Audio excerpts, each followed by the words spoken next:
चलिए अब हम लोग साउंड का अंतिम टॉपिक देखेंगे बढ़िया से। हम लोग बहुत सारे चीजों को हम लोगों ने अभी पढ़ा था, है ना। ध्वनि के वेग को भी हम लोगों ने पढ़ लिया, है ना। उस किस गति में माध्यम मैंने उसका क्या है, गति का माध्यम पढ़ा, है ना। कौन सा ये तरंग है इसके बारे में पढ़ा। बहुत सारे तरंग के बारे में, तरंग दैर्घ्य के बारे में, तरंग दैर्घ्य की संख्या कैसे हम लोग निकालते हैं, तरंग की संख्या कैसे निकालते हैं उसके बारे में, आवृत्ति के बारे में, आवर्तकाल के बारे में, नोड के बारे में, इंटर नोड के बारे में, तमाम चीजों को हम लोगों ने, है ना, प्रत्यास्थापकता के बारे में पढ़ा। तमाम चीजों के बारे में हम लोगों ने जानकारी प्राप्त किया इस ध्वनि चैप्टर में। अब हम लोग देखेंगे कि जैसे पिंड की गति को कैसे निकालेंगे, पिंड की गति को कैसे नापा जाता है, ठीक है ना। पिंड बोले तो उड़ने वाला चीज, जैसे वायुयान हो गया, रॉकेट हो गया, मिसाइल हो गया, है कि नहीं। ये सब चीजों की जो गति है, उसका वेग है, किसमें हम लोग मापते हैं, उसके बारे में अब हम लोग जरा सा पढ़ेंगे। क्योंकि उन लोग भी तो साउंड करते ही होंगे ना, है कि नहीं। तो उनके बारे में हम लोग पढ़ेंगे। तो सबसे पहले इस बात को जानिए कि पिंड की जो गति होती है, पिंड बोलते हैं किसको सबसे पहले, तो वायुयान है, रॉकेट जो उड़ता है कि नहीं। तो उड़ने वाला जितना भी चीज है वो सबको हम लोग क्या बोलते हैं, पिंड। तो उसकी गति को आप कैसे मापिएगा, तो उसकी गति को मापने के लिए हम लोग मैक संख्या निकालते हैं। क्या निकालते हैं, मैक संख्या। तो मैक संख्या कोई आपसे पूछेगा कि मैक संख्या क्या है, तो मैक संख्या किसे कहते हैं, तब क्या बताइएगा। तो पिंड की गति को बताने के लिए हम लोग किसका इस्तेमाल करते हैं, मैक संख्या। आया समझ में, है ना। पिंड की गति को हम लोग कैसे नापते हैं, मैक संख्या से। तो इस चीज को अगर यहाँ पे हम लोग लिख दें तो कोई दिक्कत थोड़ी होगा, है कि नहीं। क्या लिखेंगे, पिंड संख्या। दिखाई दे रहा है आप लोगों को, देखिए तो जरा सा, देखिए ध्यान से,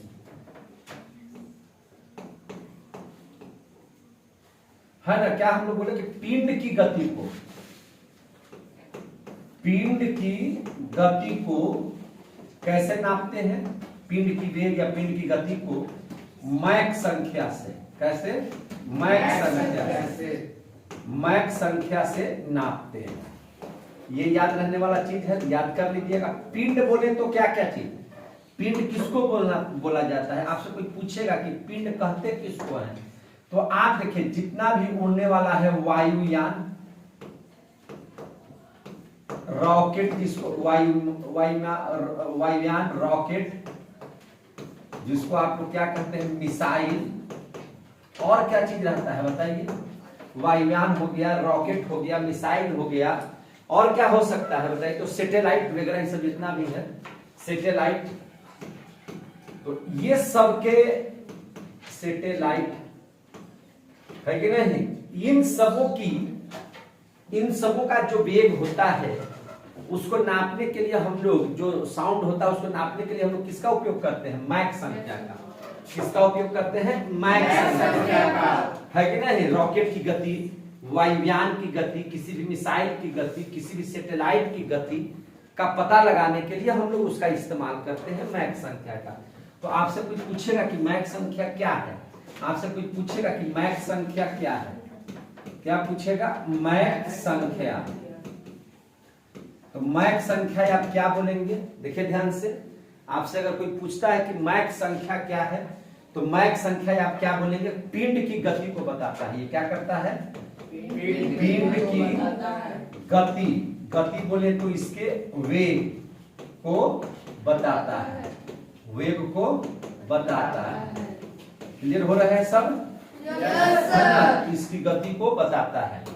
अब ध्यान से समझिए, मैक संख्या पिंड की गति या उसके वेग को बताता है ना। अगर किसी का गति निकालना होगा, किसी भी पिंड का, तो हम लोग कैसे निकालेंगे, तो मैक संख्या से निकालेंगे। यानी कि मैक संख्या बराबर क्या हो जाएगा, तो मैक संख्या बराबर हो जाएगा पिंड की गति। किसकी गति, पिंड की गति। याद रखिएगा क्या हो जाएगा, पिंड की गति बटा, हम लोग क्या देखेंगे, वायु में ध्वनि की गति। इसमें चूंकि नीचे की बात नहीं कर रहे, हम वायु की बात कर रहे हैं। ये सब चीज कहां उड़ेंगे, वायु में उड़ेंगे। तो वही पड़ी ध्वनि की जो गति होगी, सो वायु में ध्वनि की गति, वायु में ध्वनि की गति। वायु में ध्वनि की गति। यही फॉर्मूला है जिसको आपको याद रखना है और आपको मैक संख्या आपका क्या हो जाएगा, निकल जाएगा। समझे कि नहीं समझे? आप इसके को समझिए, ध्यान से समझिए, कैसे समझिएगा और इस चीज को ध्यान से समझिए। तो अब देखिए हम एक तरफ क्या लिखते हैं, मैक संख्या। क्या लिखते हैं, मैक संख्या। और इस साइड में हम लोग लिखते हैं पिंड। वह पिंड कैसा होगा इसके बारे में। एक तरफ हम लिखते हैं मैक संख्या और एक तरफ लिखते हैं क्या चीज, पिंड। मैक संख्या, अगर मैक संख्या है ना 1 से कम हो, मैक संख्या क्या हो, 1 से कम हो, तो मैक संख्या कम हो।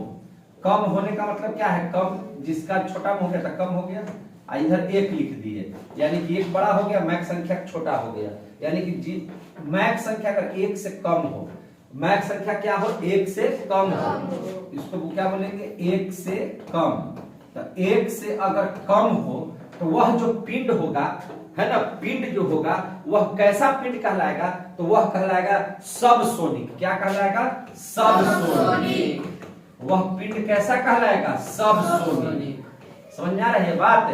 जिसका संख्या अगर 1 से कम है मैक संख्या, तो उसको हम लोग क्या बोलेंगे, सबसोनिक। सब जिसमें लगा हुआ है वो सब छोटा है। जैसे देखिए इंस्पेक्टर, तो इंस्पेक्टर बड़ा शब्द है, लेकिन कहते हैं सब इंस्पेक्टर, यानी कि इंस्पेक्टर से छोटा, इंस्पेक्टर से छोटा। सब लग गया तो क्या हो गया, वो छोटा हो गया। समझे कि नहीं? तो ये सबसोनिक, तो ये छोटा पिंड हो जाएगा। कैसा पिंड होगा, छोटा पिंड होगा।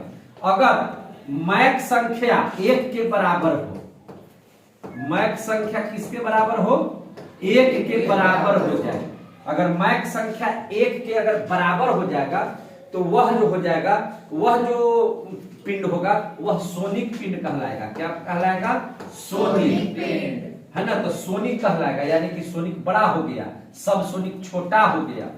अगर मैक संख्या आप निकाल रहे हैं और मैक संख्या 1 से ज्यादा है और 5 से कम है, माने 1 से ज्यादा हो मैक संख्या है ना, मैक संख्या 1 से ज्यादा है लेकिन 5 से क्या है, कम है।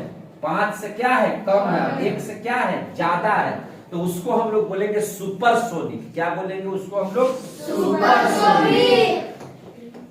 उसको हम लोग क्या बोलेंगे, सुपरसोनिक। ये सब हम पहले ही पार्ट में हम A to Z बातें बता दिए थे, आप याद रखिएगा। उसी को हम डिटेल में पढ़ा रहे हैं। जो 2, 3 या 4 पार्ट जो हम बनाए हैं, वो जो पहला पार्ट आप लोगों को ध्वनि हम जो पढ़ाए हैं उसी में हम टोटल पढ़ा दिए। पढ़ाए हैं कि नहीं पढ़ाए हैं, देखिएगा उसमें हम टोटल चीज उसी में पढ़ा दे, उसी को हम लोग क्या कर रहे हैं, डिटेल में पढ़ रहे हैं। तो ये हो गया। और अगर मान के चलिए कि मैक संख्या 5 से ज्यादा हो जाए, मैक संख्या कितना हो जाए, 5 से ज्यादा, मैक संख्या ज्यादा हो जाए किससे, 5 से, तो वो हो जाएगा हाइपरसोनिक। कैसा सोनिक हो जाएगा, हाइपरसोनिक। वो सब कैसा सोनिक हो जाएगा, हाइपरसोनिक हो जाएगा। ध्यान से समझिए इसमें। देखिए हम पढ़ाए थे उस चैप्टर में, उसमें हम टॉपिक में बताए थे कि ब्रह्मास्त्र जो मिसाइल है हम लोगों के यहाँ, जिसका नाम क्या है, ब्रह्मोस्त्र। क्या नाम है, ब्रह्मोस्त्र। वह जो मिसाइल है वह क्या है, वह सुपरसोनिक है। कैसा सोनिक है, सुपरसोनिक, क्योंकि उसकी मैक संख्या 5 से कम है और 1 से ज्यादा है। तो ये सब क्या है, सुपरसोनिक है, क्रूज मिसाइल है। वो सब क्या है, क्रूज मिसाइल है कि नहीं, ब्रह्मोस्त्र है कि नहीं। वो जब आसमान में उड़ता है तो तहलका मचा देता है, जहाँ गिरा पाकिस्तान पर तो पाकिस्तान बाप बाप करने लगेगा, है कि नहीं। रसिया में देखिए, रसिया जो है मिसाइल वगैरह बहुत बनाता है, मतलब बहुत तरह का मिसाइल बनाता है। तो देखिए उसमें क्या है, तो आपको जिरकोन हो गया, है ना, या मान के चलिए जिरकोन हो गया, क्रिस्कोन हो गया। तो ये सब जो मिसाइल है जो रसिया बेचता है या बनाता है, तो वो सब मिसाइल जो होते हैं वो हाइपरसोनिक होते हैं। कैसे होते हैं, हाइपरसोनिक। उसकी मैक संख्या हमेशा क्या होगी, 5 से ज्यादा होगी। क्या होगी, 5 से ज्यादा होगी। तो मिसाइल जो होते हैं या तो सुपरसोनिक होगा या फिर हाइपरसोनिक किया जाएगा, है कि नहीं। ये सब ध्यान में रखिएगा। अब जरा सा समझ लीजिए हम लोग प्रतिध्वनि किसे कहते हैं। प्रतिध्वनि किसे कहते हैं? अगर आपसे कोई कह दे कि प्रतिध्वनि किसे कहेंगे, जरा हम लोग को बताइए। तो देखिए प्रतिध्वनि नहीं दिखाई दे रहा है, दिखाई दे रहा है आप लोगों को क्या? नहीं सर। तो ना दिखाई दे रहा है तो चश्मा लगा लो तो दिखाई देगा। अब देख लीजिए प्रतिध्वनि, प्रतिध्वनि, प्रतिध्वनि को आप समझिए, जिसको आप लोग कहते हैं इको। क्या कहते हैं? इको। माइक में इको होता है कि नहीं होता है? इको, इको जिसको आप लोग बोलते हैं। प्रतिध्वनि किसे कहेंगे? ध्यान से समझिए प्रतिध्वनि को। अगर आपसे कोई पूछेगा कि प्रतिध्वनि किसे कहा जाता है तो क्या जवाब दीजिएगा? जैसे आप साउंड बोल रहे हैं, कोई भी आवाज बोल रहे हैं और इस दीवार से टकरा करके पुनः लौट गया है कि नहीं, यानी कि एक ही आवाज आपको सुनाई दे रहा है बार बार, तो उसी को हम लोग क्या कहते हैं? प्रतिध्वनि कहते हैं। मतलब जो आवाज, जो ध्वनि, जो साउंड टकरा करके लौटती है उसको क्या बोलते हैं? प्रतिध्वनि। तो साउंड, साउंड मीन्स क्या बोल सकते हैं? साउंड बोले तो आवाज, साउंड बोले तो क्या चीज? आवाज, आवाज बोले तो क्या चीज? ध्वनि। कुछ भी आप लोग बताइए, है ना? ध्वनि बोलना है ध्वनि बोलिए, आवाज बोलना है आवाज बोलिए, साउंड बोलना है साउंड बोलिए। तो जो साउंड या जो आवाज, जो ध्वनि है ना, क्या है? जो साउंड का टकरा कर लौटना ही, टकरा करके लौटा है ना, टकरा कर, टकरा कर, साउंड का टकरा कर लौटना ही है ना, लौटना ही क्या कहलाता है? लौटना ही प्रतिध्वनि कहलाता है, इको कहलाता है, प्रतिध्वनि कहलाता है। इसको हम लोग क्या बोलते हैं? इको बोलते हैं। क्या बोलते हैं? इको, है कि नहीं? तो आप देखिए एक चीज हमको बताइए, कोई व्यक्ति या मैं, हम जो बोल रहे हैं, हम जो बोल रहे हैं, तो ये जो बोली है, मेरा आवाज जो जा रहा है आपको, आपके कानों में स्पष्ट सुनाई दे रहा है। कैसे आप लोग सुन रहे हैं? आपके कान में, आपके मस्तिष्क में यह मेरी आवाज कितना देर आपके मस्तिष्क में गूंज रही है या कितना देर ठहर रही है? तो हम आपको बता देते हैं कि कोई व्यक्ति अगर बोलता है, हम ही काहे नहीं बोल रहे हो या आप ही क्यों नहीं बोल रहे हो, अगर ये जो कोई भी व्यक्ति अगर बोलता है तो ध्वनि हमारे कान में 1/10 सेकेंड तक रहता है। हमारे मस्तिष्क में कितना देर तक रहता है? 1/10 सेकेंड, और मैंने 1 सेकेंड के 10वां हिस्सा तक, है कि नहीं? अगर 1/10 सेकेंड के अंदर में 2-4 बार बोली बोल दिया जाएगा तो आपको सुनाई नहीं देगा। फिर बोलिएगा कि हाँ क्या बोल रहे थे, फिर से बोलिए तो जरा सा, है ना? कभी कभी आपको होता क्या है कि 2-4 व्यक्ति अगर इधर उधर से बोलने लगेंगे तो सबकी आवाज आपको सुनाई नहीं देगी, क्योंकि दूसरे वर्ड को सुनने के लिए आपको 1/10 सेकेंड का समय होना बहुत जरूरी है कि नहीं? तो होता क्या है कि 1/10 सेकेंड के अंदर में 2-4 बोली आपको सुनाई दे दिया तो वो आपको एको नहीं सुनाई देगा, क्योंकि है ना, आपका जो आवाज है आपके मस्तिष्क में कितना देर तक रहता है? 1/10 सेकेंड का। समझे कि नहीं? तो ध्वनि की जो गूंज है, हम कह सकते हैं कि ध्वनि की जो गूंज है, ध्वनि की गूंज कहां? मस्तिष्क में। कहां पे? मस्तिष्क में। कितना देर ठहरता है, कितना देर तक रहता है? तो 1/10 सेकेंड तक। कितना देर तक? 1/10 सेकेंड तक। अगर हम बोल रहे हैं तो आपको सुनाई दे रहा है मेरा एक एक वर्ड, इसका मतलब क्या है? इसका मतलब यह है कि हमारी हर शब्द को आपको सुनने में 1/10 सेकेंड का समय लग रहा है, और जब हम 1/10 सेकेंड हम कर दे रहे हैं तभी आप दूसरे की बोली सुन पा रहे हैं। समझ में आ गई बात? दूसरे की बोली आप सुन पा रहे हैं 1/10 सेकेंड। जैसे देखिए हम एक उदाहरण देते हैं, जैसे कोई, जैसे मान लीजिए यहां पर है, देखिए नाक मुंह वाला, देखिए कितना सुंदर नाक वाला बना दिया, या है कि नहीं? बड़ा सुंदर है, देखिए है कि नहीं है? एक मक्खी इसका मुंड आ गया है, अब ठीक है ना? अब बड़ छोट हो गया। देखिए, समझिए बात, समझिए, बहुत ध्यान से समझिए। ये कोई आदमी है तो आप हमको ये बताना है कि अगर यह कोई बोला कहीं पर भी तो हम आवाज को बोले और वहां से आवाज दीवार तक टकरा करके पुनः हमको सुनाई दे, समझे कि नहीं? हम जो बोल रहे हैं हमारी बोली जो है वहां तक गया और वहां से जाने के बाद फिर से टकरा करके हमको सुनाई दिया। इसमें कितना दूर इस व्यक्ति से दीवार की दूरी कितनी होगी, है ना, कि उसका रिटर्निंग हमको सुनाई दे देगा? बताइए तो जरा सा, तो ध्यान से समझिए।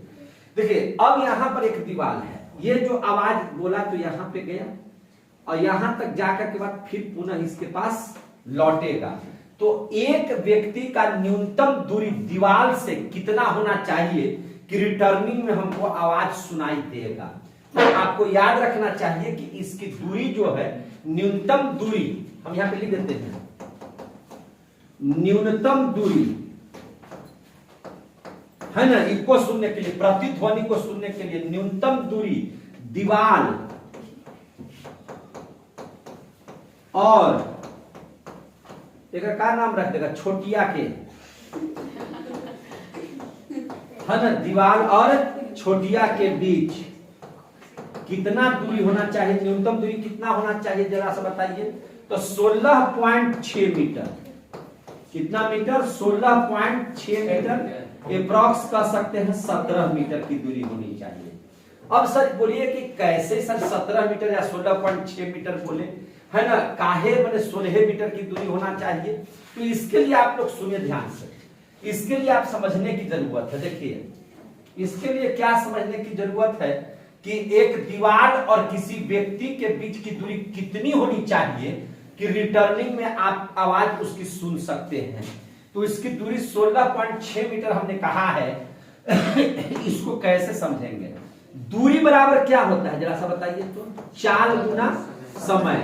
ये तो आप लोग जानते हैं, दूरी बराबर क्या होता है? चाल गुना समय। अब बताइए, हम आपको बताए हैं कि वायु में ध्वनि की चाल कितनी होती है? वायु में ध्वनि की गति या ध्वनि का चाल वायु में कितना होता है? ये तो हम बताए हैं कि नहीं बताए हैं? yes. कितना होता है? जोर से बोले, जोर से। 332 क्या चीज है? हाँ, 332 मीटर प्रति सेकंड हो गया। समझ में आ गया? yes. और एक जो आवाज आती है वह सेकंड के कैवा हिस्सा तक में आ जाती है? 10वां हिस्सा, यानी कि 1/10। 1/10 सेकंड में। तो सेकंड से सेकंड तो खत्म हो गया कहानी है यहाँ पे। जैसे 332 मीटर प्रति सेकंड है, 10 सेकंड है, तो सेकंड से सेकंड खत्म। अब इसको काटिएगा तब बच जाएगा 33.2 मीटर। कितना बच जाएगा? 33.2 मीटर। तो 33.2 मीटर में तो यहां से आवाज यहां तक गया और फिर पुनः लौट करके यहां तक आया, उतना दूरी ना 33.2 मीटर है। बात समझ में आ रही है? फिजिक्स समझिए इसको। यहाँ पे अगर ये छोटिया यहाँ से कोई गाना गाई या कुछ बोली तो यहाँ से ही दीवार तक टकराया, टकराने के बाद फिर इसको सुनाई दिया, तो ये यहां से गया और यहां से गया, ये पूरा टोटल दूरी कितना हो गया? 33.2 मीटर। एक तरफ अगर खाली देखेंगे कि यहां से यहां तक पहुंचने में, हम तो यही ना पूछ रहे हैं क्वेश्चन कि छोटिया से दीवलवा के कितना दूरी है, तो दोनों दिन थोड़ी हमको देखना, हमको तो एक ही तरफ थोड़ा देखना है कि नहीं? हमको खाली दूरी बताना कि कितना दूर हुआ। ये जो आया, ये तो आया यहां से यहां गया और फिर यहां से टकरा करके वापस यहां तक आया, माने गया आया वह दूरी है। तो ई वाला अकेले दूरी यहां से यहां तक कितना है? तो आने जाने का है इतना, तो इस खाली जाने वाला दूरी कितना हो जाएगा? 33.2 के आधा कर देंगे इसको। कितना कर देंगे? 33.2 का आधा। तो दोनों के बीच की दूरी देख लीजिए, इसलिए दोनों के बीच की दूरी देख लीजिए, दोनों के बीच की दूरी। तो दोनों के बीच की दूरी कितना हो जाएगा? आने और जाने दोनों मिलाकर कितना है? 33.2। इसका आधा कर देंगे, कितना कर देंगे? आधा। तो आधा कर देंगे तो कितना आ जाएगा? 16.6 मीटर नहीं आ जाएगा?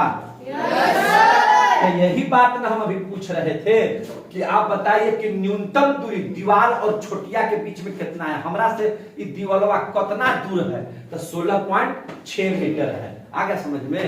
यही क्वेश्चन था कि आदमी को प्रतिध्वनि सुनने के लिए, दोबारा से उस आवाज को सुनने के लिए किसी व्यक्ति और दीवार के बीच में कितनी की दूरी होनी चाहिए? तो 16.6 मीटर का। समझे कि नहीं? आवाज कितना दूर ट्रेवल करेगा? तो 33.2 मीटर। कितना आवाज ट्रेवल करेगा? 33.2 मीटर। क्लियर हो गया? तो यहां तक समझ में आ गया? ये टॉपिक आप लोग प्रतिध्वनि इको के बारे में बढ़िया से समझ लिए। तब इको जो है समाप्त करते हैं। अब देखते हैं ध्वनि का अनुरणन। क्या देखते हैं? ध्वनि का अनुरणन, है कि नहीं? तो अगला टॉपिक देखते हैं ध्वनि का अनुरणन। अब पढ़ लेते हैं हम लोग ध्वनि का अनुरणन, है कि नहीं? ध्वनि का अनुरणन। देखिए ध्यान से,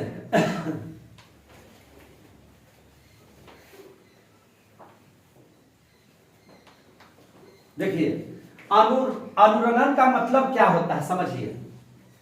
रिवर्बिएशन, क्या कहते हैं उसको अंग्रेजी में हम लोग? रिवर्बिएशन, है ना? हम लिख दे क्या इसको?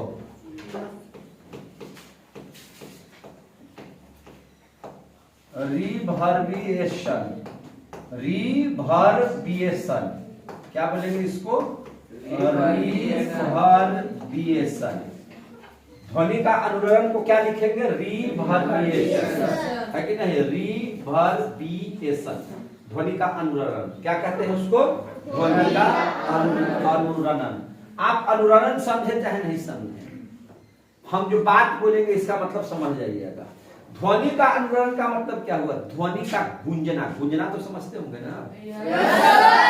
इसका मतलब हो गया ध्वनि का गूंजना। क्या हो गया? ध्वनि का गूंजना, ध्वनि का गूंजना। अब तो समझ में आ रहा है ना? तो अनुरणन का मतलब क्या होता है? ध्वनि का गूंजना। इसी को कहते हैं रिवर्बिएशन। क्या बोलते हैं? रिवर्बिएशन। क्लियर हो गया? प्रतिध्वनि और गूंजना के मतलब क्या है? प्रतिध्वनि इको का मतलब हम पढ़ाए थे कि आवाज गया, दीवार से टकराया, पुनः हमें सुनाई दिया। इसी को कहते हैं हम लोग क्या चीज? इको या प्रतिध्वनि। लेकिन गूंजने का मतलब क्या है? आप किसी वैसे जगह में जा रहे हैं जहां पे पूरी दीवार जितना चिकना रहेगा, याद रखिएगा, दीवार जितना चिकना रहेगा और जितना खाली रहेगा, रूम जितना खाली रहेगा, जगह जितनी खाली रहेगी, उतना आवाज गूंजेगा। गूंजने का मतलब है कि आप जब एक बात किसी चीज को बोलिएगा ना, तो सभी जगह ध्वनि जो है से फैल जाती है, और सभी जगह ध्वनि जब फैलेगी तो सब जगह से टकरा करके आएगी। प्रतिध्वनि में एक जगह जाएगा, एक जगह से आएगा, समझे कि नहीं? लेकिन गूंजने का मतलब है कि सब जगह ध्वनि चला जाएगा और सब जगह से एक बार में सुनाई देगा। उसी को क्या बोलते हैं? गूंजना। आप जब किसी खाली, अब यही रूम है, इस रूम में से सब बेंच, टेबल, है ना, सारे चीजों को हम हटाते हैं और इसको लॉक कर दे, क्योंकि दीवार तो बहुत चिकना है। अब ये सब मान लीजिए कि लकड़ी उकड़ी है जो ध्वनि को सोखता भी है, अगर ये सब नहीं रहे, एक ही खिड़की केवाड़ी रहे तो और ज्यादा गूंजेगा, क्योंकि जितना चिकना रहेगा वो रिटर्निंग उतना फास्ट करेगा, है ना। बाकी जो लकड़ी उकड़ी का सब बना हुआ रहता है ना, जैसे बोर्ड है, मोबाइल है, हम लोग हैं, ये सब ध्वनि को सोखते हैं, इसलिए ध्वनि नहीं गूंज रही है अभी। लेकिन अगर आप खाली जगह में चले जाइएगा तो सोखने वाला जब कोई नहीं रहेगा तो आप एक बोली बोलिएगा हेलो, तो उधर सुना देगा हेलो हेलो हेलो, है कि नहीं? ढेर सारा बात है ना। कहिएगा हुआ हुआ हुआ हुआ, है कि नहीं? ढेर सारा आवाज आपका क्या होने लगेगा? गूंजने लगेगा। ऐसा होता है कि नहीं होता? उसी चीज को बोलते हैं क्या चीज? अनुरणन। उसी चीज को क्या बोलते हैं? अनुरणन। आ गया समझ में? अगर कोई बहुत ज्यादा गूंज रहा है तो ये गूंजे नहीं, क्या करें? गूंजता है तो बड़ा खराब लगता है नहीं। अगर कौनो साउंड अगर बजाइएगा, है कि नहीं, तो जब बाजा चालू कर दीजिएगा उस खाली जगह में ना, तो साउंड आपको सुनाई नहीं देगा, क्योंकि वो बजेगा और रिटर्निंग मारेगा तो आवाज सब एक दूसरे से फंस जाएगा, है कि नहीं, और सुनाई आपको नहीं देगा। तो अनुरणन से बचने का क्या उपाय है कि आपके माने आपका गूंजे नहीं, इसका क्या उपाय है? तो आप देखेंगे अगला में क्या चीज देखेंगे कि अनुरणन से बचने के उपाय, अनुरणन से बचने के उपाय, बचने के उपाय, माने गूंजने से बचने के उपाय। तो देखिए सबसे पहला क्या कीजिए कि अगर आपको जो है ना किसी चीज को गूंजने से बचाना है तो आपको गद्दा का प्रयोग कीजिए। क्या चीज का प्रयोग कीजिए? गद्दा का। घर में अगर बेड उठ लगा हुआ है, गद्दा उदा लगा हुआ है ना, तो फिर घर उठ नहीं गूंजेगा। क्यों? क्योंकि आप जो आवाज डालिएगा उसमें ना, वह गद्दा उसको क्या कर लेगा? सोख लेगा, ध्वनि को क्या कर लेगा? जितना गुदगर चीज रहेगा वो सब ध्वनि को क्या करेगा? सोखेगा। सब क्या करेगा? ध्वनि को सोख लेगा और गूंजने नहीं देगा, गूंजने नहीं देगा। तो याद रखिएगा, आप कैसे अनुरणन को कम कर सकते हैं? तो गद्दा लगा करके, क्या लगा करके? गद्दा का प्रयोग कर करके, गद्दा का प्रयोग करके, समझे कि नहीं? गद्दा का प्रयोग करके आप जो है ध्वनि को रोक सकते हैं गूंजने से। और क्या चीज का प्रयोग करके? तो देखिए जितना चिकना दीवार होगा उतना ज्यादा जो है से आपका घर गूंजेगा। जैसे आप देखिए कभी भी आप जब हॉल बनाते हैं घर में, तो जब तक वो प्लास्टर नहीं है, ईंटा उंटा का बना हुआ है ऐसे ही, तो गूंजेगा नहीं। क्योंकि जाती है आवाज जब उसमें तो सब फंस जाता है, सब छोटे छोटे छिद्रों में क्या हो जाता है? ईंट का है, सीमेंट का है, उसमें जाकर के क्या होता है? फंस जाता है। लेकिन जैसे ही दीवार को एकदम चिकना कर दीजिएगा, तो चिकना जब कर दीजिएगा तो इसमें आवाज फंसेगा नहीं, वह आवाज रिटर्निंग आएगा, वह आवाज क्या हो जाएगा? रिटर्निंग। इसलिए जब चिकना दीवार रहेगा, जैसे टाइल्स मार्बल वगैरह बिछा दीजिएगा, पूरा पुट्टी वगैरह करवा दीजिएगा, तो पूरा गूंजेगा। क्या हो जाएगा? पूरा गूंजेगा। इसीलिए आवाज को गूंजाने से बचने के लिए हम लोग सामान रखते हैं, अलमीरा रख देते हैं, है कि नहीं? या बहुत सारे सोफा उफा लगा देते हैं, गद्दा वगैरह लगा देते हैं, ताकि आवाज उसमें जाकर के क्या हो जाए? फंस जाए, गूंजे नहीं। सामान रहेगा तो गूंजेगा नहीं, और सामान नहीं रहेगा तो वह घर क्या होने लगेगा? गूंजने लगेगा। समझ में आ रही है बात कि नहीं आ रही है समझ में? तो गद्दा का प्रयोग कर क्या बचा सकते हैं? और कैसे? तो दीवार को खुरदरा बना करके, दीवार को कैसा कर करके? खुरदरा बना करके, दीवार को खुरदरा बनाकर, क्या कर करके? खुरदरा बना करके भी हम लोग क्या कर सकते हैं? आवाज के गूंजने से बचा सकते हैं। साथ ही आप अगर दरी बिछा दीजिए, दरी बिछा दीजिए, या देखिएगा शादी विवाह में कालीन बिछाया जाता है। क्या बिछाया जाता है? कालीन। हटाइए, दरी उरी बिछा देते हैं या कालीन बिछा देते हैं, तो उससे भी हम लोग आवाज को गूंजने से बचाते हैं। तो आप कह सकते हैं कि क्या चीज का प्रयोग करके? दरी का प्रयोग करके। क्या चीज का प्रयोग करके? दरी का प्रयोग करके। या आप कह सकते हैं, है ना, कालीन बिछा करके। क्या चीज बिछा करके? कालीन बिछा कर, कालीन बिछाकर आप जो है से क्या कर सकते हैं? अनुरणन से बचाव कर सकते हैं। या कभी कभी आप देखिएगा सिनेमा उनेमा हॉल जो इतना बड़ा बड़ा बनता था पहले, है कि नहीं, उसको क्या किया जाता था? पूरा दीवार उसके चारों तरफ से हम लोग क्या लगा देते थे?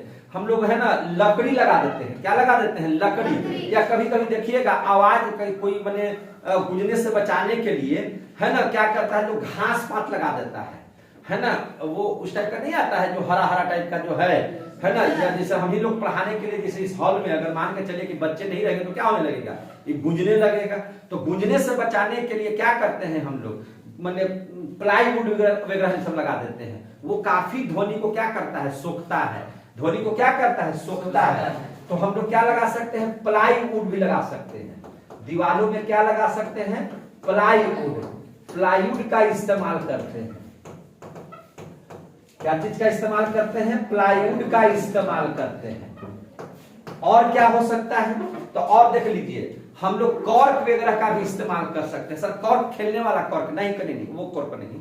जैसे वो जो पेड़ की जो छाल वगैरह है ना, इसका जो पेड़ में जैसे नहीं देखते छत्ता उता टाइप का बनाया हुआ, तो वो चीज का इस्तेमाल करके, यानी कि कॉर्क का इस्तेमाल करके भी हम लोग आवाज को गूंजने से बचा सकते हैं, है कि नहीं? तो ये सभी का प्रयोग करके हम लोग अनुरणन से अपने घर को बचाते हैं, गूंजने से बचाते हैं, है ना। आवाज हमको अच्छा से सुनाई दे, इसके लिए हम लोग इसका इस्तेमाल करते हैं। समझ में आ रही है बात?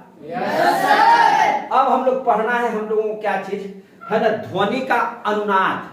अब हम लोग अगला टॉपिक क्या पढ़ेंगे? ध्वनि का अनुनाद। ध्वनि का अनुनाद क्या है, अब इसको समझिए। ध्वनि का क्या चीज? अनुनाद। अनुनाद को अंग्रेजी में बोलते हैं रेजोनेंस। क्या बोलते हैं? रेजोनेंस। अंग्रेजी में क्या बोलते हैं? रेजोनेंस। रेजोनेंस है ना, क्या बोलते हैं? रेजोनेंस है ना। तो अनुनाद मतलब सर क्या होता है? देखिए ध्यान से, अनुनाद का मतलब हो गया कि जब किसी माने कोई चीज का, जैसे दो समान है ना, दो चीजें हैं और दोनों के साउंड की जो आवृत्ति है ना, दोनों समान जो है, देखिए देखिए, जब दो समान आवृत्ति का ध्वनि का आपस में मिलन होता है कि नहीं? जैसे कहने का मतलब है कि दो चीज हम ले लिए, दो चीज मान लिया जाए कि कोई एक और चीज है, दूसरा चीज है, और दोनों का जो ध्वनि की आवृत्ति है अगर समान हो जाए, दोनों बराबर हो जाए, क्या हो जाए? बराबर हो जाए, तो एक दूसरे में वो सब जुट जाती है, दोनों साउंड एक दूसरे में क्या हो जाती है? जुट जाती है। समझे कि नहीं? और यह खतरा हो जाता है। फिर क्या हो जाता है? खतरा। जैसे मान के चलिए कि किसी का साउंड की आवृत्ति इस तरह से जा रहा है, ऐसे ऐसे, और दूसरे का भी एकदम सेम ऐसे ऐसे जाता है। समझे कि नहीं? इसका जो आयाम है, मान के चल, जैसे ऐसे कर, इसका आयाम 5 है, 5 है, 5 है, 5 है, इस तरह से। इसका भी देखिए तो ऐसे आया, तो ये भी 5 है, तो 5 है, 5 है, 5 है, ये क्या हो जाएगा? आपस में सब दोनों जुट जाएगा, और कितना आयाम हो जाएगा? 10। कितना आयाम हो जाएगा? 10। और जब दोनों आपस में जुट जाएगा तो बढ़िया बढ़िया पुल को गिरा देगा, बढ़िया बढ़िया पुल को क्या कर देगा? गिरा देगा, बढ़िया बढ़िया स्टेज को गिरा उड़ा देगा। समझे कि नहीं? होता क्या है सो समझिए। देखिए, जब दो समान आवृत्ति का ध्वनि, देखिए हम लिखते हैं पहले,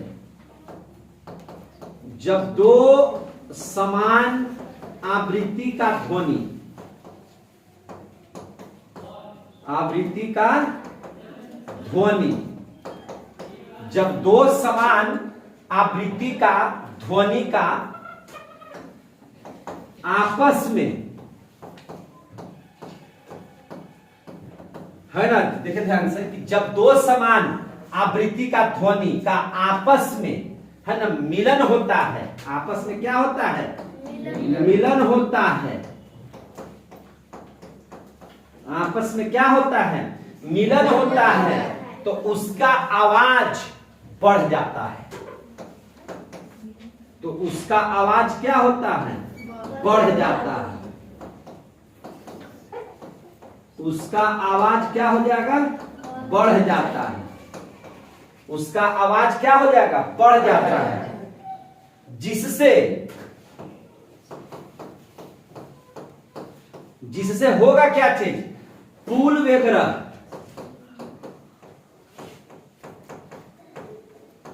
जिससे क्या चीज? पुल वगैरह, है ना, टूटने का डर रहता है, टूटने का डर रहता है। पुल वगैरह क्या हो जाता है? टूटने का डर उत्पन्न हो जाता है, डर रहता है। चलिए देखिए, डर, इसीलिए देखिएगा सैनिक वगैरह ये सब जो है लेफ्ट राइट करते हुए पुल पार नहीं करेंगे। पुल पार करते समय वो आराम से पार हो जाएंगे, और फिर जब सड़क पर जाएंगे तो लेफ्ट राइट करेंगे। होगा क्या चीज? देखिए ध्यान से, जब वे पुल पर जाते हैं तो पुल पर अगर लेफ्ट राइट करेंगे तो लेफ्ट राइट करने से जो उनके, है ना, साउंड की जो आवृत्ति होगी, और जो पुल जब ऐसे ऐसे हिलेगा उसकी आवृत्ति अगर दोनों समान हो जाएगा तो फिर क्या है? ऐसे ऐसे होना शुरू हो जाएगा। और ऐसे ऐसे जब दोनों होना शुरू हो जाएगा, आवृत्ति जब बढ़ जाएगी, ध्वनि जब बढ़ जाएगी, तो पुल उल गिर जाएगा। समझे कि नहीं? और ऐसा हो चुका है, ऐसा हो चुका है। यूएसए में 1939 ईस्वी की बात है, एक पुल था, है कि नहीं? उस पुल पर से, है ना, उस पुल का नाम आपको हम बता रहे हैं, उस पुल का नाम था टैकोना। क्या नाम था? टैकोना। टैकोना पुल था, और उस टैकोना पुल पर सेना पार कर रही थी, और सेना पूरे एकदम जोश के साथ लेफ्ट राइट कर रहे थे। तो एक चाल से सभी का साउंड आ रहा था। समझे कि नहीं? तो उसकी आवृत्ति क्या हो गई? समान हो गई। किसके अनुसार? पुल से। पुल भी लचर पचर ऐसे ऐसे करने लगा, और उसका भी साउंड, और सेना का लेफ्ट राइट कर रहे थे उसका साउंड, दोनों समान हो गया, और दोनों आपस में क्या हो गया? जुट गया। बस क्या था, पुल जो है से एकदम लपने लगा। पुल क्या होने लगा, लपने लगा। जैसे जैसे सैनिक कर रहे थे, पुल भी वैसे ही कर रहा था। अंततोगत्वा क्या हुआ, वह पुल टूट करके क्या हो गया, नीचे गिर गया। जैसे कहीं से भी पुल पर है और अगर साउंड अगर 1 साल में चलने लगेगा तो पुल भी उसी तरह से अप डाउन आवृत्ति बनाना, तरंग बनाना शुरू कर देगा। और जब दोनों तरंग समान आवृत्ति के हो जाएंगे, एक सेना का या कोई आदमी का और या पुल का अगर समान तरीके से हो जाएगा, तब पुल भी क्या होने लगेगा, उसकी ताकत बढ़ जाएगी। दोनों मिलकर के आवृत्ति को क्या कर देगा, मजबूत। और आवृत्ति जब मजबूत हो जाएगी तो पुल टूटने का खतरा बढ़ जाएगा। समझे कि नहीं?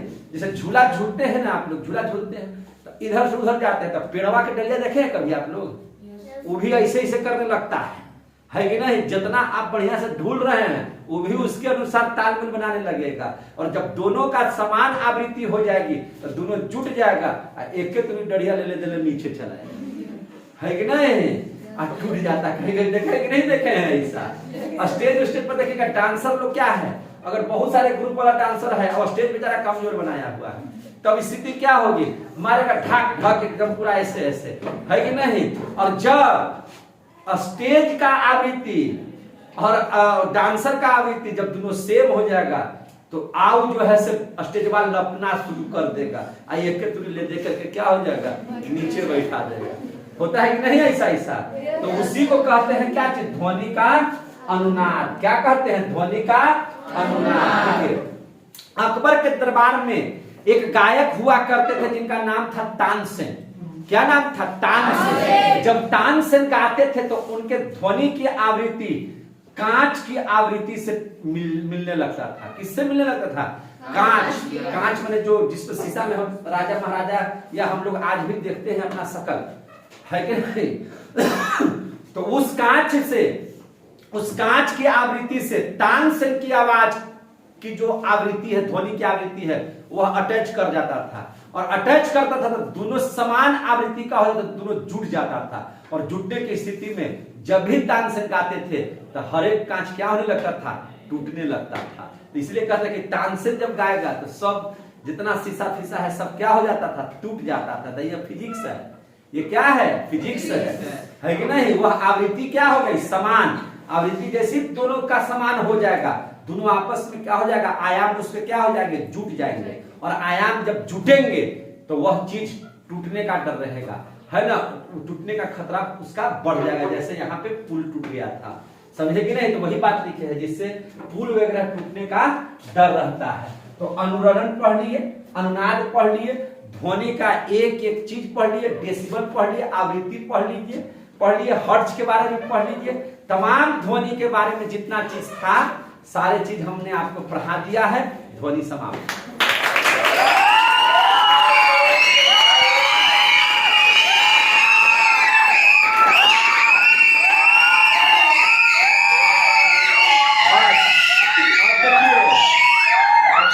अब जो है हम लोग फिजिक्स में अगला जो चैप्टर पढ़ेंगे वह हो जाएगा लाइट। क्या पढ़ेंगे हम लोग, लाइट बोले तो प्रकाश।